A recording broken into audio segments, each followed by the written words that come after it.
hei zalen hian in an website a thil interesting thil ngai nom tur deuh mai an ron posa minister thokrim an ron tia hei hi tunge kan hre o tunge o doctor ma thana ani hei hi zingkara a cho ei tur ni om takania tuk thuan ei lai ti hian cho eya abula hian file pakhat pahnih pathum pali panga paruk pasari ania ti hian in en boka cho ei chungin awahan ro pui ve tro enge kan chiar lokang Mizoram Sarkara Minister Poimo tak ania office dokan kherni lo choi dokana choi pa thlengin file poimo akhoi mai thin mithen khat chu office a lo chuanin office r chung lo wa chuanin hatho hi an tum lo wa hi khami 9 to 5 kan ti ang chi khamo khami hun chung chi khanin hatho hi an tum thin ani amaro chu doctor ma thana hi chu phd nei ti taka hei phd nei chon mo amaklutuk kan mi zia le enge kan thil hmu dan kan thil thlir dan te hi lo dang ve deuh thina zingdar ko atanga tlaidar nga chung chawa na kan tho hi kan du khop ngai mi lo ni amaklutuk zingkara zing tho hlima tanga e tlaya lepatanga ho hnu pon zana mani in ruma e laptop nen tikhanin mani na tui tak tak to chon mo kan be char mai ni tiang hi aro pui lu tuk ringot ama po hi he in muang hianin zinga office akal main ti hianin file poimo a khoi tana office a thlen hnu po khoi mai nga tin office a ban hnu a po a khoi le tho ka ring chu tianga mi tai ma le thokrim ani chu ka ringa tin mi thiam ania ama hi mi injir mi ania heya soyang hianin school education minister ania higher education taxation namle INPR encol tu ani opposition lama an thut lai po in MLA thokrim le injir na sa ni ti hausa achet dan atangin alang thina he hi dikhop mai mi injir na sa mi injir pe mi inchiar zau fing lutuk abil put lu ero anlo pasak dulowa e term hasa khan assembly le khapoimo tam tak po achen na in lama akol tha azir chun zom thina ni te ang minister hi nia kan nei tu na hian mizoram a hian thla hi amuang ve det zeblo chon mo Aizol Nor 2 bial tu Dr. Vanal thlan hi ZPM Sarkara Minister no pangber ani arin oma mithiam ani a chuti chung chuan a hun chep takara po inzir bel zel du mi ani ei mithiam ni hi tuna chona tok lowa Dr. ma thana te po a chanchin kan hreveka mithiam ani pialama apoimo ober chu mitaima mitumru teirei peina le beidong ve du mialo khatiang ang mizia nei kha apoimo lutukani ama po hi mithiam ti aima chuanin mitaima mitumru le mithokrim ti in soila ama po henin adu zok mai theini achan chu le khathiam kan ti te mithiam kan ti tam tak te hi chu nia rilru chakle chaklo hi chu kan om ve a ama ro chu hengai hi chuanin ataima le taima lo hi khwara chuanin alo in shiat than nge thina ni ataima apiang a thokrim apiang hlotlin na khovel kha ani ve a Karliam tamai khana encol education department malak na turle machop te alo puang to a chuta thutar the dar tu te akom na chuan zirtir tu kan lak tura ZPM in list anei don lova achang tu minister po in list kan ei don lo thiam lak niang ti lo soi to tu ani aran tia zalen po hian in aron fak khop maya nia fak pu te hi chu fak mai tur ania soi sel an ngai le kan soi sel mai anga mi then khat chuan in hetiang thalak aron ti viral he publicity stunt mai mani in ti lar du na wang mai te po in lo ti le mai the amaro chu kan share ring tur chu hetiang mi hring hi anom tak mi tai malutuk mi inzir pe lutuk thil thar zir nuam ti shim hi kanom ve ani chu tiang chu doctor ma thana po hi nia anna tu ni kha mai khani chu wang chuanin kha hi lak sak don lo po ni se ati thawang khitia ti wang hianin thlan lo la khani mai chu adarani mai chu zong chu ni mai kha hi la don lo po ni se khitiang kin fa ki akhoi char thawang vena hian garil ro soitur thil lian te mai pa hni oma apakhat zok chu sang ni pakua a Mizoram Presbyterian Commission KTP Central KTP in kumpuan ane ro rel na dik kai suai na bu ka hai chuak le ka chiar maya soi chua le mi pui sia ti le kha ka cha ka ni ama ro chu apan hi na chuan mi pui te thla wang hau pa mi pui te hne na mi pui te ma hian enge kan ram din mun ti hi talan ka chak bok sia apan hin soina hun om lo apan hi na zo ga hian kalu don ani tun haya bial chung kan te kwal chuta chuan thu soi tur kan enge soila thang kan ti deuh han kan ram din hun min sia ti ro an ti deuh top zel me then chuan soi tu tam zok min ngen tu tam zok anoma wangin ti hian kan an soi chho don chu ni a hey sum don na khovela hian sum don na thil an sia tam po le information kan tianga sap trong hen a chiang dawing ki ria a sia turang chi om zenen lo rem kho ma kha tianga alo se tha piang kha sum don na hian an ding chang thina then hey stock market kan tia phei chuan company hoin an hle pakhan sal ve thin ni kan hle patangin kum to pa chan ni nei done poisa miron pe ve ron tia chumi chu an sal le thina an hle pan chan theina a certificate a kha chumi a chuan company an che that deuh don chuan an lo lei vata ti khan information nei tha kha an ding chang thina millionaire te athen pe chu billionaire te nin chu tiangin in khelna po boxing khel te hi kan rianga an nek dan an vai dan lo in zira video an tia an tumpui tur te na an ti dan te khatiang kha lo zir tur bi kan ruaya ti khan an in nek thina chu tiang chuan thil an riat chi na wangin an ni khan chakna an mani tan po thil thra kha an nei pha thin ani chu tiang bokin tu na po hen Mizoram politics a hian mi pui ti hian eng ang nge kan ni tuna kan din mun hi enge ani thil tam tak kan hriat angai ka hria voina hian thil panga ron sei chua katuma hei hunin azir chuan tilani chawa athen chu kai toipo ngai mai thei amaro chu nakena hunte po lo manga ka sei zo vek thengem ka hrelowa chumia chuan mi pui te hen kan din hun hriang u tu te na mo chuan in beina non tile don kan in beilo chuan kan din mun kan hre theinang duleron ti ro se ama ka chu soipon PR aron chua map mea ruling berin PR miron deng le ni pon hei chu a chan let na tur a soi bel tur ka nei thatok ti hi ka soi du ni tun haya ruling MLA te an corporators ten ZPM te minhan beya chuta chuan ZPM te hian mi pui te ti beidong zongin kan chiat na chau an soya chuti chuan an ti a keini he chuan kan thu soi khalo en ro kan sarkar nei to te tunami ni lo kan nei ma sak te pon thei to ban chua amaro chei kan din munani ting kan soi thin I beidong lowang u be seinai nei u tin thu kan soi thina aron rik chwale dana ro chuan le lampang chuan mi pui tan ti beidong an ti a then sarkar na chang to te engma ti lova an pu ten ti ni engi an ti kan endonia tunhaya an sen soina kan chief minister berhian sarkar tirkhan congress kum som sarkar chung le keini inak sarkar na kan chan nu thathum hi ain henani ti zo tunge soi tu zo kha video man lom ni khatien te khadaron soi zo kan ni lom ni keini soi ve chu khoya nge khoya talan turom soi do don chuan soi tur kan nga zo kan ni ti kha kan ta lang du a amaro chu ZPM te hian be seina nen hian kan thu soi hi I potel se lang u kan sarkar din hun kan ram din hun kan soi ni pon be seina la om zia hi ta lang ze lang ti hi kan soi du a he min be ta sa kan ram din hun chu an han soi le thei turin ta langila apakhat na chuan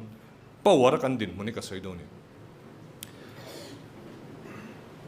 kan minister te kan ram soi tu te kan CM te pon neang budget session ate a minister te ngei pon a Mizoram hi power a hen kan in to del the ni asap tong takin kan potential kan thar chua the hi bhagawat sangli zanga ani tin an soi thina ama ro chu atak ram hi nge ni ta tuna kan din hun hi nge ni Bairabi Hydel project megawatt somriat pechok thei tur brigadier then phunga fam ta khan thei to pina be ni am ping po cherani khami a hlot lin nang khan ma ala a an sarkar rei ta lo em maya a sarkar le a dot le sarkar ka soilawang kan shevek tu tenge ngai thai no mani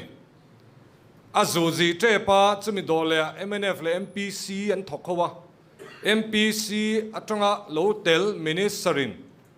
thei to boron chua ma an la a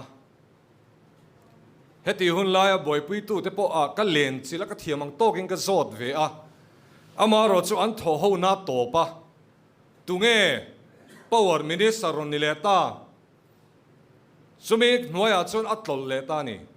awan doi thla khop mai khati hun lai khan megawatt somriat phang hen kan in to del thei ni state ta anga kal thei khan ala om boka chu te chung chuan thil kan soi le ataka kan ti hi ain zul tak tak lo ni hen ka thrin atol le tatlat anua tuirial hydel project megawatt somruk thar chu thei na kha en compensation of awang khan chung te du sakna oma wang khan atlol le ta hi poi ka ti hle congress ina thei anga ngin aron boy pui chawa nip ko in aron changnol maya nip ko tonga kan leina hi Mizoram in power kan leina aret sang berte sing a top 3 atel chau char char ta thungani kan sum te hek tu te singa atel phana chana kha engwange congress chon thei top chon choing ka phria amaro chu atira tanga fel lo khaw mani tui vai hadel project megawatt zani som siam chuak thei kan ne kan tia sani som pathuma train akala sani som poruka te khan a phalna te ronom chho zela empowered institution and tia hemi finance ministry noya hian union finance ministry noya hian chumi chuan viability gap funding VAG and tia sum han po khom ani meng chu ka soi thiam dan berin khami atanga e ti thei turin he project ki viable chia sang khat zasari state ina nei ve thei tur omani chu PPP more than tia nge niang central lamkhan viable che zathum chonga ron tumanga adang kha chu company ta na ron tum ve nga ya khami tum thei tur khan tender te chuanga ya malak tak tak ani lo ero ha chu apoi ka te le ni ministry thar kan neya tuna kan thu soya chuan power in todel kan ti dum duma nikum kum top nikum kum lai holaning chu finance ministry tanga lekha kan don deng khong lu tuk kha kan fiel lowing ka ria tui vai hal del project megawatt zani som a hian mala na mu malom lo wangin finance ministry na kan phal nai kan ron la le ten ti thlat a hui omasin I nge niang power kan in todel theina ta na thei top ngai to na lo seng thin ho kha ka ngai to abik takin pu then phung ate ka ril ruhi tina thara ka kalna pia nga hen tula chu ka soi malak ani lo wangin tian ti ni tuna hian G20 mi ta khan hemi te hian anti ve thenga tin kan sarkar hian ma chun la chho ve le atlai to MO ti hi ril ruwa chuan omani ahun lai khan kan ti thei lai khan enga tinge thei top kan chualo nip ko khan naron changnot me sang ni som pruka an chan chan te po kha soi tur tam taka khati chen kum som don min nga to nuwa po mala kala mang lo ti awanga anon la le ta kha tu te mo phun na nge Bairabi Hydel project tuirial Hydel project atlol lek lek mana tuiva Hydel project revoke na lekha kan don hi 2cm na hnuai ange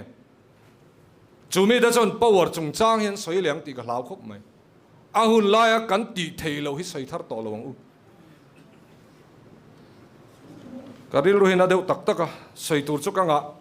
ka soi khan thil panga soi ka du sia sani somni khan Center for Infrastructure Management and Regulatory Studies di Hyderabad in Mizoram power siam thata ni dei dan reforms and restructuring of Mizoram power sector ti kha report anon pe a chu me kal pui chuan chu mi zo zoi chuan kan minister hen ma laim ti hi kan zonga ing ria PNE department a hian MLZ nga a ber chu so ya haranga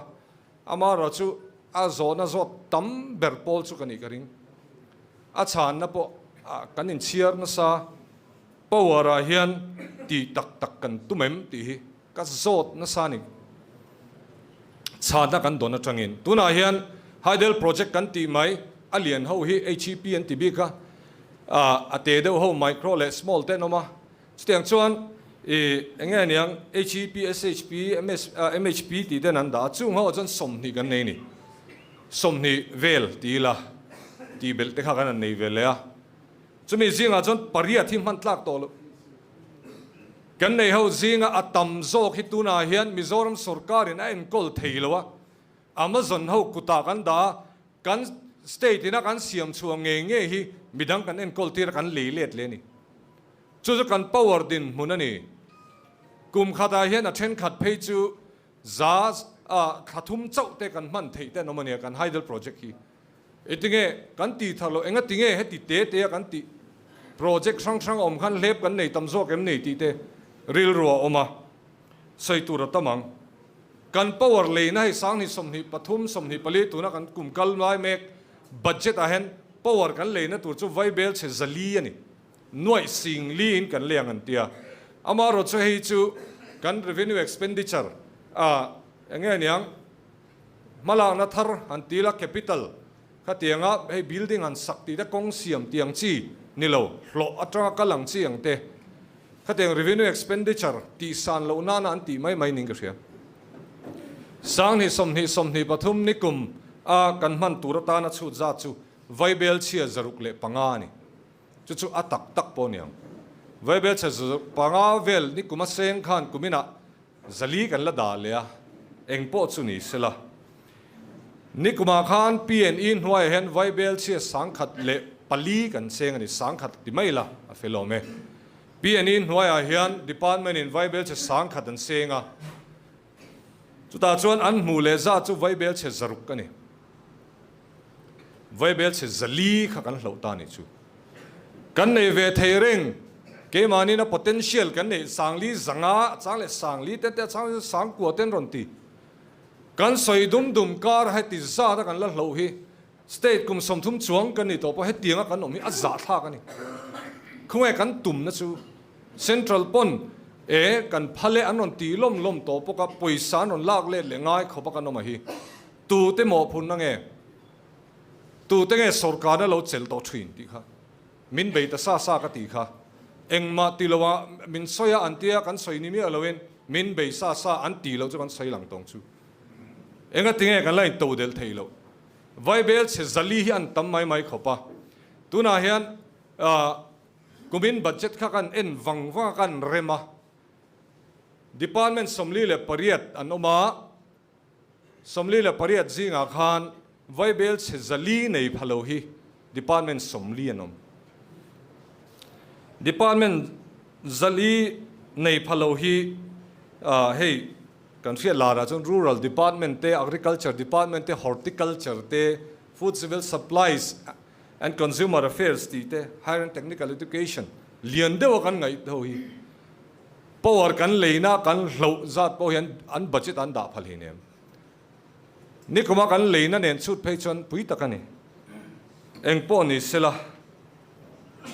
power kan leina hi atam ka sum kan se na hi tam lu tuka finance department hian an piseng lo ni bermaya kan pek lei thelo wangin power company lampang ho hian warning meron pennon on ani kuma po meron ti top te pani kha tuna hian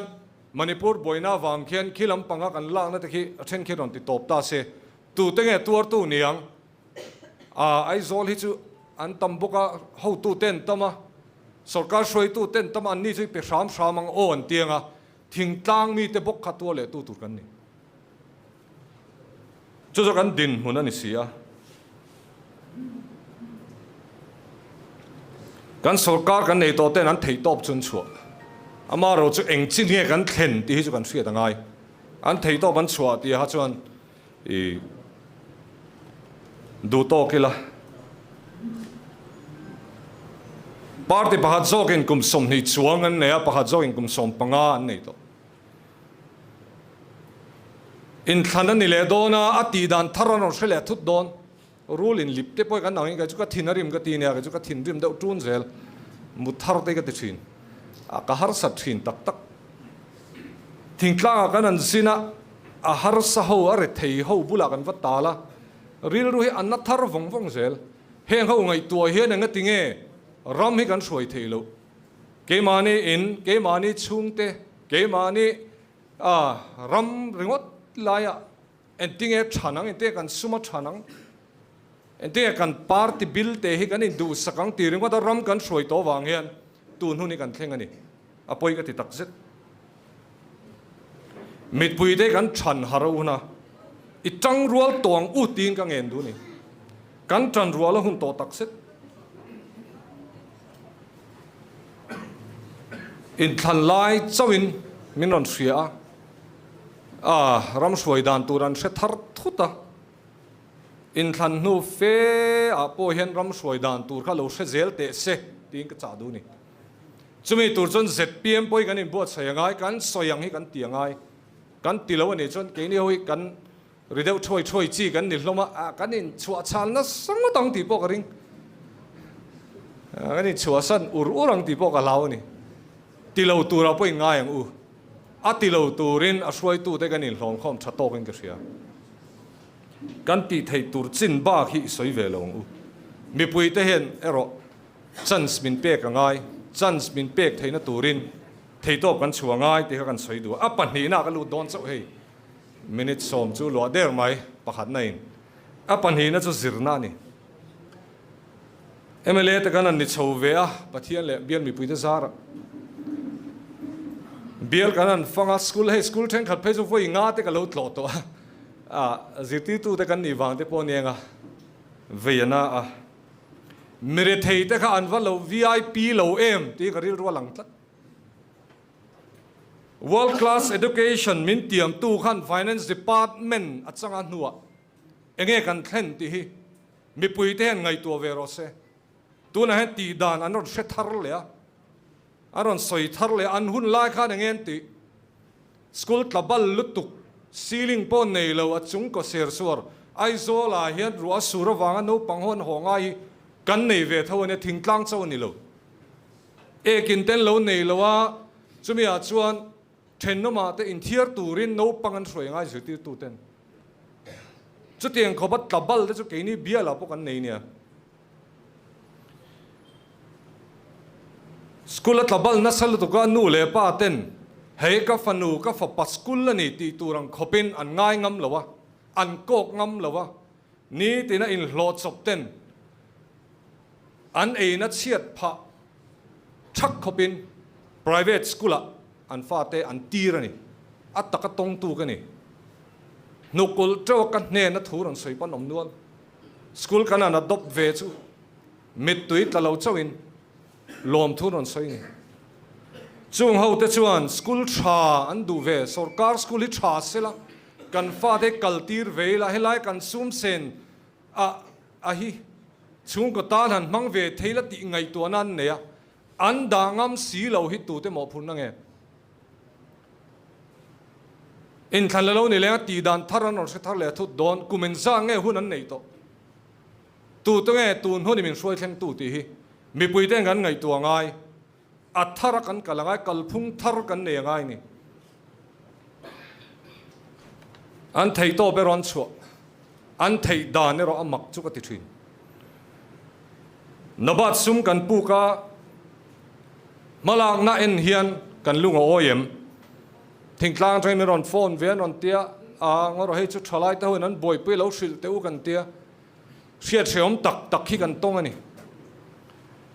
DPR ringot po ti kim lo ti fel tok lo ten lo ne kha tiang zat vai bel che tam tak kar DPR mol manglu tu kan siam te kha boi thak ron sai turan nei chon chale na tu thadeu ka nei ka ti kha tuna ka thu soi hi chu a chan let na tur ka nei tha ka in ring vek kan education po hi mi malaka mi hria ta ni a thei top chu choing ka hria ama ro chu malak dan hi a phuai luai dewani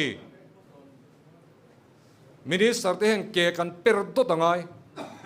tlak hlau wang te tu te mo hlau wanga kan doi lu tu hi chu apoi ka ti ni India ra ma hian zir chian na pahni education chung chan zir chian na pahni talan du ka neya National Achievement Survey and tia chu ta chuan zirlai pol thum pol nga pol riale pol som te mathematics sa te science sa te English ang chi te trong lampanga an thiam dan an te a chu ta chuan kum ni dana te a khateng khan report an ti chuak thina ni atharlam berahan Mizoram enge kan din mun pol thuma chuan avan tlang chu kan phak ve pol nga pol riat pol soma han state dang kan phatami alo zirna kan sang kan ti hi engata nge kan ti eng nge kan soi chan ti hi kan ho tu te hian soi fiaro sakati ni zele chiar kan tam ringo te in chuan na tham pon ni tolo minon zir chea min a takin minon ena kan zirna kalpui dan hi a za thla ka ni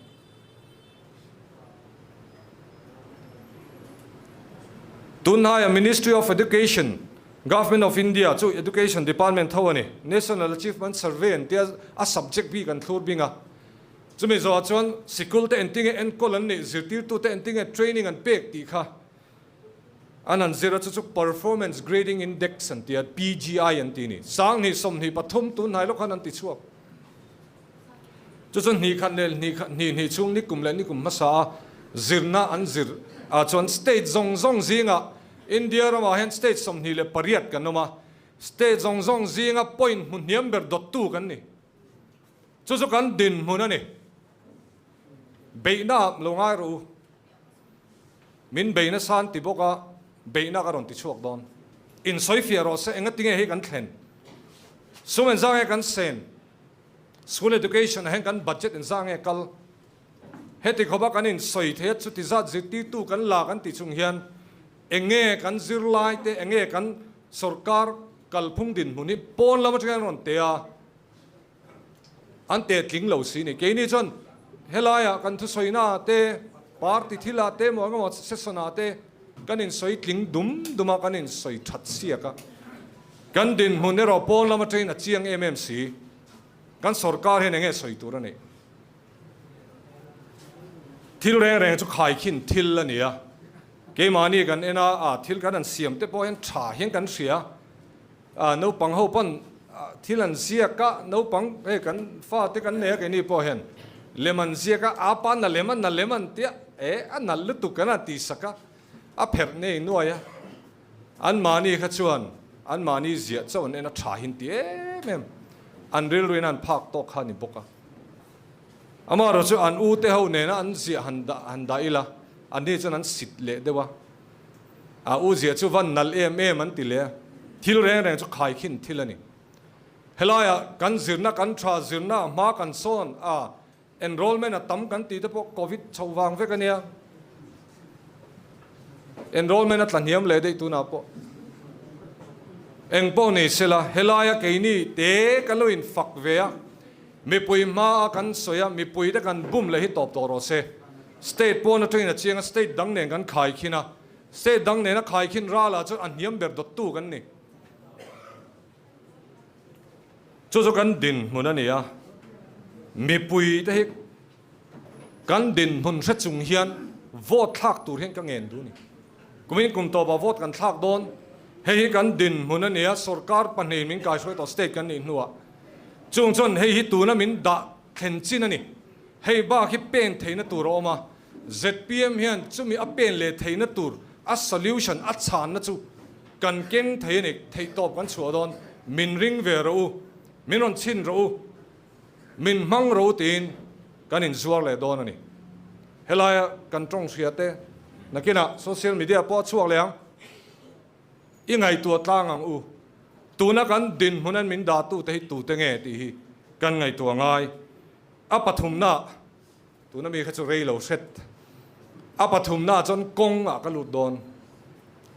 sarkar thar kan neya resolution te anon pulu ta kong tha kan nei wangin na lo momanti rule ngan pang zar an tia hei po ke mani le ke mani kan in fak moi na mai ni logistics is across different states and their leads and their LADS. Central akong siam tu engkol tu berin state sang sang akong an zir chianga nikum an tia nikum masa po reporter on suaka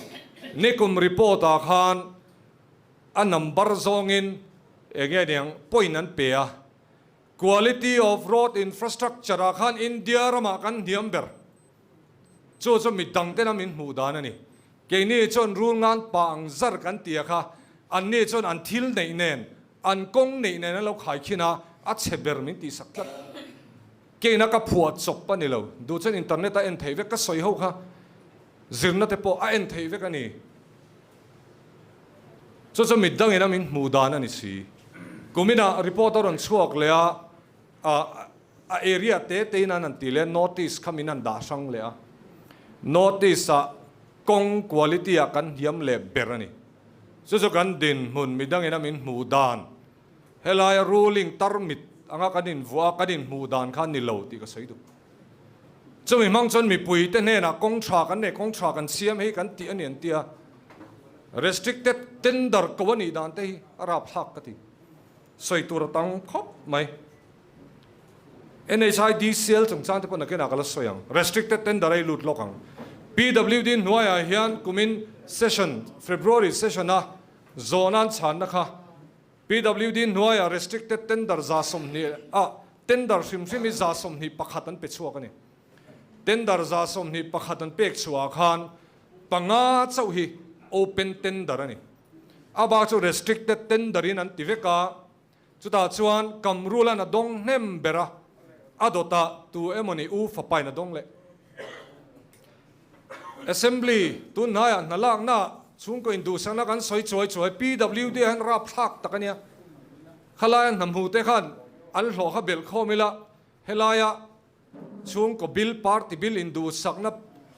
tender restricted tender a hlut zong nen hen khai khinela al hlo khan kumen zangen rul nga yang pui takani indu sakna kan soi don ni chon restricted tender hi kan soi tampo nga ing ria chuda chon first class contractor te hian kum thum dana an register na turatan nan nei talowa enting en ti ta in registration hi po sei ni etin lekhan choringot in register ngai na tolo tender zong zonga tu te namon hum lut veka anin pechum chuma naman mo thak tin zona assembly kan zona chana jan naman mo thak ani ti kha an chon lamani an thok muang em thung si ni an man mo du tak te chon airport pon sachim ur mai lom dik tak te chuan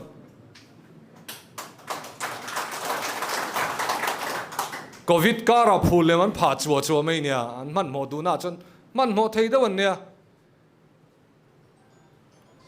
an chuan lam kha chuan lam atling lo du sak turan zong an du sak ani mai NHIDCL mala na te hi kan rama kong aron siama kan MLA pakhat ruling MLA pakhat pheichon an kholampang an khopui lampang pannan da kar som pan hi ngai thing kha da kar ani to tin lam lek lekin sesana soi thina opposition MLA tangin pakhatin kha khami mala na khan state sarkarin rolem nan ti tamai chu CM ina chana ngai ta si engma state sarkar mala na ni loe tia chana ngai ta chung de chu in chuan na nan manga chuda chuan kutanan sillen hoa NHIDCL a hian an ho tu pa ber hi Haryana tanga kulain na thok helan on da ve mai ni chu pa chon mizo te hi min musit thi ka tia opposition MLA in an dokan chum ngai hial khopa ma an la hi poi ka ti hlani kun na thok tu ten nul an siama atuila na ten siama ten mitam takin loya tangin sanghan mana kai kuang te pon eng chu ka te han ei zong in man la a mi ang zat ei zon na ngen ti chiat chu mi a choi nei vai nge sarkar hian mi ta siai tlat sarkar hian avei tak tak ani chon ma la theilom adu chon ati top theilom state thu nei tu ni enga ti mi ta siai tlat si a poi ka ti khop mai cho kan kong lai na din mun na ni kong cha kan nei ve do ne kan ti kan lom em a kong an la ya adana tura an da lawa kong khang an nor tha mi tan lo siai khuma tu te nge lok na te lang o ti mi pui ta ril ro om tu na ka soi chu awang pon lo mi pui te ngai tu na kan seng thiam vek chu ngai tu na nen chuan mi pui te kan hara hun to hle soi tu ra tam khop mai ka soi re lu tu ang ti ka hlau adang pan hi chu ka do tok ri ma ang khami pathum khai ti wa finance te athil dang te ril ro oma e are le tuk chon ni nom palange ku wa chung changa vai ho non chea mizo le mizo kan in sat lo chawani hi nakina rel ron la lu don vai ho no la che chau don sitwe pot kan tia chimlama train kongaron kalanga rel aron kal don poka 4 lane kan nei dom bokani sai rang khen vai reng te tangin chumi huna chon vai ho non chele don mizo te hi engangi kan in buat sai chumi in buat sai nu tur tan chuan sarkar hian white paper te nei tem in ron khom na te nei tem mala na nei tem ti hi kan zongai sai rang a si muya khuan an khotlang ho tu pakhatin puc a kan principal nena engma in ruam man long na tur an ti si lawa en tinge malak dan tur mi long ai tu pui te ti mangang in rong kala chumi a chuan kan principal in ti dan long ai tu ti wa ron te ma ro che kan mla san le ta sia ke ni tan han che ta moi to lawa man la ta em ka khelo kan thien ten chung chu kan in buat sai dan level ani maso na kan nei tu te kan nei local me ka te poning chu hemia hen mi puite kanin ruam man na enge sarkarin ruam man na environment nang pon enge kan ruam man na om nhid selin 4 lane aron tile don vaireng te train sai rang thleng chumi dan chun enge ruam man nan nei zo na kan zo ngai ni Israel te Japan mi ho te hian Japana omte Israel omte ho hian Mizoram hiron luata se anrel reput mang nen hiron luata sela engien thenang Israel a chuan an soi thin danin mi pakhat thu ziak ka chiar ani a za somnga vel khum man tlak lo amaro chu adang an ne khu an tang kai pui em a thei to pin man la ku teng khuan in to del helaya po jap again Israel ho malak dan tin ta tang department tang depon azir tur te kan jokin tir ani khovel mun tang choi te an zir ani khovel mun tang te an kal khoman zir ani enga tinge mizo te kan ti ve theilo ram tha kan Israel lo kal ho hian an ot theilu tu kan ram hi khuta chon thei to pin kan en kola thila tro ka ta chon in en kol lo tur in en kol lo lu to ka wain thila tro na sain boy ni hin tia ani chi ani chu chon trong kam ani chu tiang nei si chuan enga tinge tun hun kan thlen si agriculture in todel kum thar thu cha kan soi sia budget ate kan SCDP kan dat sin te kan an en hian a be tham lu tu ka ni soi tur tam mai adang lam na chuk suai tu lu ni ka soi du mi pui te nan zirangai tho ma se mi pui mi zo mi pui te en kol kan ol sam kai suai kan ol sam NGO te sarkar atangin hal pu hal lo turing kan ai nge na ai zol kha kum loi tha zana are duk ngai ni khati khopa en kol ol kan ne akum le kan ti sual zo kan hal ta zo khan min ti buaya kan hal chole ta dur dur zo kan ni chu tiang ang mi hring nei ram kan nia ram suai tu ten an zir chuan ma kan son ngai pok ring ani tuna tak he chon sarkar na thok sarkar department akalila department akal sarkar na thok ho an bei dong ani thalai ho na zong tun hai thilawang te kha an bei dong em kapula po ril ru na ron tong chok an tamani chumi trumaka deal tin soi chu tur ten lo nei bel le mani ke din tum te ho be dong hi engza nge ka ton tong kan tui ve na lam kan ti na lam te ni boka ten kun na thok tu te thing tlang mi te be dong kan he tila za ti kan thara asal chuan ne la lama he kan buai thin si ati in engza nge be dong tu na henom mania PAC committee hemi assembly PAC committee na NLUP beneficiary kan komma thu soya kha soi chu ka chaklat putar kum samsari pel to in aron dinga ruling MLA te pon noma khawang khan aron dinga ni boka chuda chona soi chu kum samsari ka ni to a sarkar in ching tura an tiang hi ka ching thin lotlin pui ken be se thina ka lo ti ve ka thei to pin ma ka la ai kan veng te pon noma ka tai mak zia chon sai thei ang to ama ra chu sarkar in asal le na tur min ngai to pui ngai lo he ching ru an tia a troi ral le sal na tur kan sel thil dang kan pakai le adang mi rong ko mu le a thang kan tia kan an tile be se na sang tak nen an thu kan oi tu nu ni kan thlenga tia a khong ai a huan kan ena mau kha lo ching teu me congress no ya NLP no ya mau khan lo ti teu ania an ming zo na mau tiek sang khat ta langa mau ching ho kan zo kha atam ber chon zanga kan lan tia athanin zathum mi pakhatin zasari kan la ti chu an ming zo na chon sang khata in siak lar that tup mau ching ho zong khan ti phei sela chu tuna kan siam hian mau ti poi rom boi pui ngai to lo mai thei chu kan din mun ani ril runat tak chungin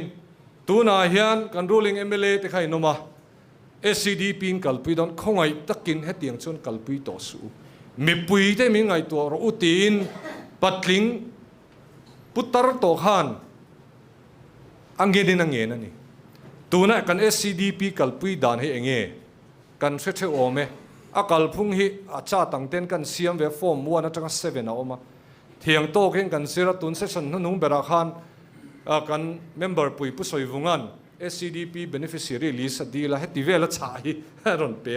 volume zang ka chiang to lo puro kho zong e pu soya ka chiang to lo wa siar tur en tur tam khop mai kut na thok tu te tunan be dong le me kan agriculture department a MLA pakhat chon ka bel chu hei thin thara a market lo zong ru wat ti ringot lo chin tir chawan mani thuin agriculture department fiat pui na poni lovin alo ching ru na lo ti ve an thar chu ka market zong ru an tile ringot chu tuna kan kal phung ani mi pui te har sanakar an be dong ani thalai ten be dong ani chu ta chon ke ni ZPM te han ti tur kan ne ya be se na thu hi puang chu kong u mi pui te hi be se na nei tur hian i puyang u i trang u te ka soi du a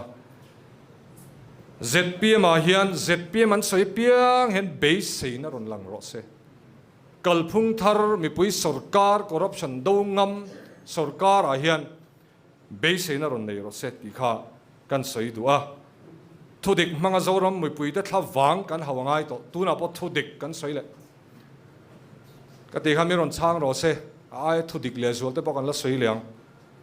thing tlang mi te thla wang kan hau na tangai to in bay an tia in bay an lau wangin min ti ben tuma steng chon ke ni hi ZPM te an zia zoi kan ti an ti khopin kan ngoi pha tuna chon kan ngoi to don lo ke ka ngoi to don ko ngoi pe to lo ka be zel don mi pui ta nat rualan ta theram suai tu kan mamo wang ani mi pui te an nat la ya ma ni in luma